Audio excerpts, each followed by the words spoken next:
teman-teman semua, berjumpa kembali dengan saya Mina Chandra dalam acara Kring Kring Kring Goes. Kembali akan mengajak teman-teman untuk berpetualang dan berwisata di Taiwan.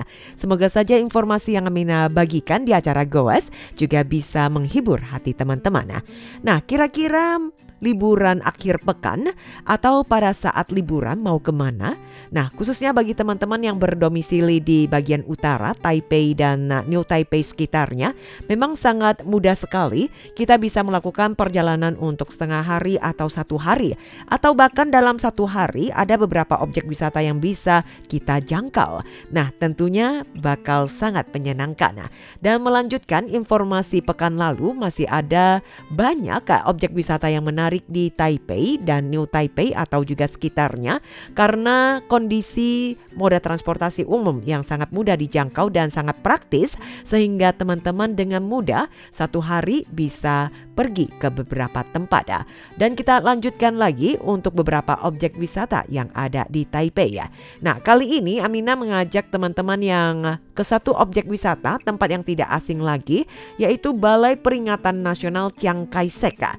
Tempat yang sangat bersejarah, juga disebut sebagai tempat yang wajib dikunjungi katanya saat mampir ke Taipei. Selain Taipei 101, tempat Balai Peringatan Nasional Chiang Kai-shek ini juga wajib dikunjungi ya.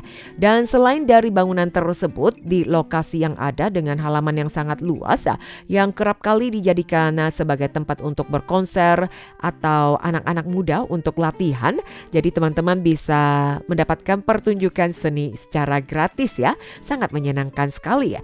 Kemudian lokasi ini juga dijadikan sebagai tempat untuk jalan-jalan sehat, jalan santai atau jogging, dan tidak sedikit mereka yang melakukan foto prawedding.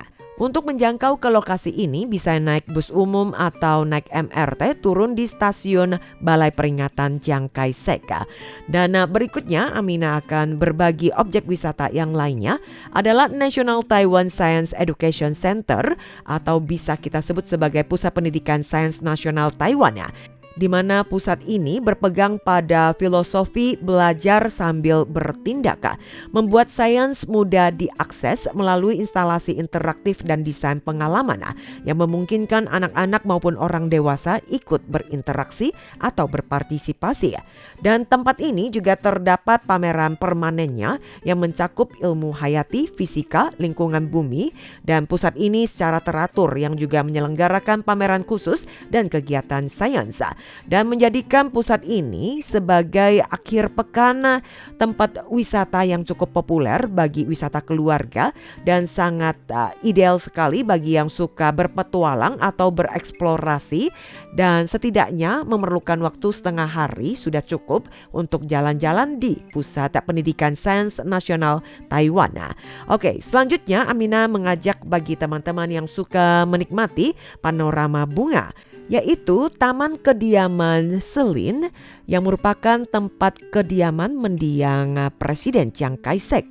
Dan tempat ini sangat luas, seluas 9,28 hektar dan merupakan landscape taman skala besar yang langka ada di kota Taipei dan menampilkan taman mawar penuh dengan aneka jenis mawar, lalu masih ada taman bergaya barat, taman oriental, dan masing-masing dengan karakteristik keunikan masing-masing.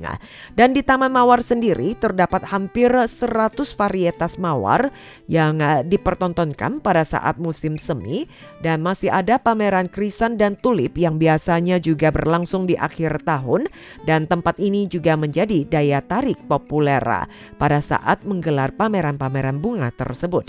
Tampilan bunga yang warna-warni menarik banyak penggemar fotografi atau pecinta bunga. Kemudian di taman ini juga terdapat jalur taman yang datar dan mudah dilalui bagi para lansia dan keluarganya. Sangat ramah sekali ya.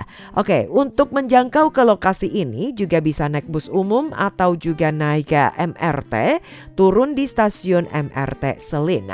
Oke, selanjutnya kita mengajak teman-teman untuk ke sebuah tempat yakni Bonbin atau kebun binatang. Beberapa dari saudara dan teman-teman Amina pada saat mereka datang ke Taiwan akan Amina ajak ke kebun binatang. Mungkin ada yang protes dalam hati ya, tetapi juga ada beberapa yang sudah protes duluan sebelum tiba di Bonbin ini. Tetapi setelah mereka mampir ke kebun binatang, mereka juga merasa bahwa tempat ini sangat mengasihkan dan memang sangat patut dikunjungi. Kebun binatang di Taipei yang dikenal dengan kebun binatang Muza Taipei Muza Zoo merupakan salah satu kebun binatang terbesar di Taiwan, di mana tempat ini bisa merasakan aspek pendidikan, penelitian, hiburan, dan juga konservasi serta rekreasi. Pameran di kebun binatang ini juga dirancang sesuai dengan metode tampilan ekologis yang geografis, memungkinkan hewan-hewan yang ada di kebun binatang tersebut bergerak dan seakan-akan mereka juga berada di habitat aslinya. Bisa dibilang lingkungan yang sehat dan juga tetap melestarikan binatang-binatang yang ada. Kebun binatang ini cukup besar sehingga juga disarankan untuk memakai sepatu yang nyaman, busana yang nyaman agar pada saat melakukan perjalanan di kebun binatang ini juga bisa terasa menyenangkan. Beberapa binatang yang suka Amina lihat yakni adalah panda, koala, dan juga penguin. Merupakan kebun binatang dengan area populer yang wajib dikunjungi. Dan tempat ini juga sangat mudah dijangkau, tinggal naik ke MRT atau juga bus umum. Untuk naik MRT bisa turun di MRT Musa Zoo, pintu keluar nomor 1. Nah teman-teman, setelah dari kebun binatang kita beranjak ke distrik Ta'an. Di sebuah taman yang dikenal dengan Taman Rongqing George's Time. Tempat ini awalnya adalah penjara di Taipei pada masa kependudukan Jepang. Setelah direstorasi, bangunan tua ini juga dibuka untuk umum pada tahun 2022 dengan rumah bergaya Jepang kuno ini kemudian melestarikan banyak artefak bersejarah penuh dengan nuansa nostalgia. Pohon kamper yang berusia seabad dan juga bangunan bata merah menciptakan landscape yang unik. Setiap sudutnya juga mencerminkan sejarah panjangnya. Taman ini juga tersedia toko-toko yang menjual pernak-pernik kreatif, kafe dan juga lokakarya kerajinan tangan. Dan tempat yang dulunya adalah penjara diubah menjadi tempat baru dan trendy di mana ada unsur nostalgia, barang-barang bersejarah dan hal-hal yang berbau kuno, dan juga kita bisa melihat kehidupan modern hidup berdampingan. Dan tempat ini juga sangat direkomendasi bagi teman-teman adalah orang yang tipe menyukai seni dan juga ingin bersantai. Dan selanjutnya lagi berkunjung ke tempat yang penuh dengan sejarah, pabrik tutup botol Taipei. Pabrik apa yang enak sih? Tetapi tempat ini cukup menyenangkan karena sebelumnya memang adalah pabrik tutup botol yang ada di Nankang dan dibuka kembali pada akhir tahun 2020 dan sebagai pabrik tutup botol Taipei. Tetapi kita bisa melihat ya, dari pabrik tua yang berusia 80 tahun ini diubah menjadi taman budaya kreatif. Selain di lokasi ini menyajikan beragam kerajinan tangan dan juga melestarikan arsitektur era Showa Jepang, taman ini memiliki 6 bangunan pabrik yang sudah diubah menjadi area tematik dengan tema yang berbeda-beda, termasuk ruang kerajinan, area manufaktur digital, ada kantor bersama, ruang pameran yang multifungsi, dan lain-lain. Taman ini juga kerap kali menyelenggarakan berbagai lokakarya dan bazar, dan juga ada pasar kerajinan tangan, sehingga sangat cocok bagi semua kalangan yang ingin jalan-jalan santai, menikmati berbagai aktivitas untuk mampir ke tempat ini.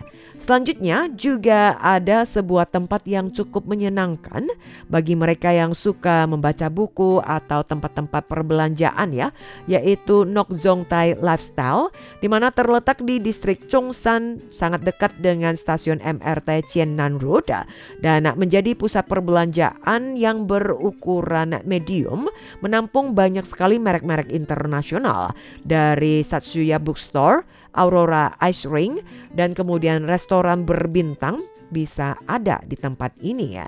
Nah, sangat cocok bagi yang suka berbelanja. Nah, atau bagi yang suka dengan jalan-jalan santai, tempat yang gratis tapi sangat menyenangkan, yaitu Taman Ta'an yang juga dikenal sebagai paru-paru kota Taipei. Dan di mana tempat ini luasnya dengan cakupan 26 hektar merupakan oasis perkotaan yang paling menyehatkan di Taipei. Dengan hamparan rumput yang sangat luas, jalan setapak yang dipenuhi dengan pepohonan rindang, masih ada kolam ekologis yang menciptakan landscape hutan kota yang langka. Rumah bagi ribuan spesies flora dan fauna menjadikannya sebagai tempat yang sempurna untuk mendekatkan diri dengan alam ada di tengah-tengah kota. Teman-teman, taman ini sangat lengkap sekali. Masih ada taman bermain untuk anak-anak bermain sepatu roda dan panggung musik terbuka. Nah, untuk warga Indonesia biasanya setahun sekali juga menggelar konser di lokasi ini ya. Dan pada akhir pekan seringkali ada pertunjukan seni dan budaya, pertunjukan musik jalanan yang memungkinkan setiap orang bisa mendapatkan momen-momen ketenangan. Nah, kira-kira kapan waktu yang tepat untuk berkunjung ke lokasi ini? Adalah setiap hari, mungkin bisa pagi atau sore hari ya. Biasanya banyak yang berolahraga, lari, atau jalan sehat maupun berpiknik ke lokasi ini ya. Sedikit Amina berbagi pengalaman ya teman-teman. Sewaktu Amina masih sekolah di Taipei, Amina juga pernah mencoba untuk jogging pagi di Taman Ta'an. Tetapi karena saking besarnya, Amina tidak bisa berlari satu lingkaran penuh mengelilingi taman tersebut ya. Karena saking luasnya, wah capek banget deh. Tetapi Taman Ta'an memang taman yang sangat indah dan sangat direkomendasi sekali untuk jalan-jalan ke lokasi ini. Yang berikutnya masih jalan-jalan di taman adalah Taman Tahu, dan di mana taman ini sangat unik karena memiliki danau di bagian dalamnya, terkenal dengan pemandangan danau yang menakjubkan dan landscape bergaya oriental. Danau ini cukup luas bagaikan cermin dan menawarkan pemandangan gunung Wuche dan Pailu dari kejauhan, menciptakan pantulan yang indah pada saat hari-hari yang cerah dan juga menjadi landmark yang paling ikonik di taman ini ya. Masih ada jembatan yang melengkung dengan anggun, masih ada jembatan klasik 9 tikungan dan juga pavilion yang menyajikan nuansa penuh keromantisan dan puitis, menjadi tempat-tempat yang populer bagi fotografer. Dan ada yang bilang tempat ini juga merupakan taman pelarian bagi mereka untuk menjauhi dari kehidupan kota atau hiruk pikuk kota. Tentu sangat menyenangkan. Selanjutnya kita juga mampir ke Gunung Qinmian yang terletak di distrik Neihu, Taipei.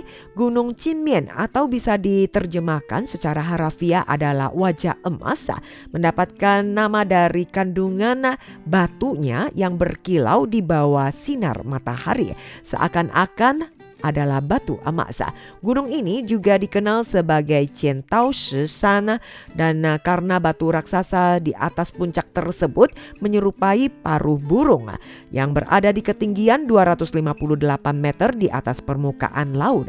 Gunung Qinmian ini tidak terlalu tinggi, tetapi untuk jalur pendakiannya juga membutuhkan kedua kaki Anda dan tangan Anda untuk mendaki atau memanjat hingga di puncak sana. Tentunya tempat ini bagi pemula juga tidak perlu terlalu khawatir, tetapi juga harus berhati-hati untuk sampai di puncak gunung tersebut. Waktu yang terbaik untuk berkunjung ke lokasi ini adalah pagi hari atau senja, yang merupakan jalur pendakian yang tidak terlalu susah dan sangat direkomendasikan sebagai wisata untuk keluarga.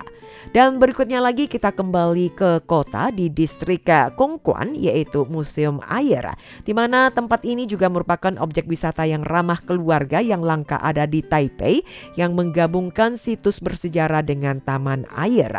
Desain bangunan utamanya seperti kuil Yunani awalnya merupakan stasiun pompa air selama kependudukan Jepang. Museum ini melestarikan peralatan pompa berskala besar dan memperkenalkan sejarah pasokan air Taipei melalui pameran. Tempat ini juga cocok buat anak-anak untuk berkunjung. Dan daya tarik utamanya adalah taman air di mana terbuka pada saat musim panas. Anak-anak bisa bermain di kolam yang dangkal, seluncuran air dan juga juga area air mancur. Aktivitas musim panas, wisata air yang sangat cocok bagi anak-anak dan keluarga. Teman pendengar, demikianlah informasi goes yang Aminah bagikan. Semoga bermanfaat.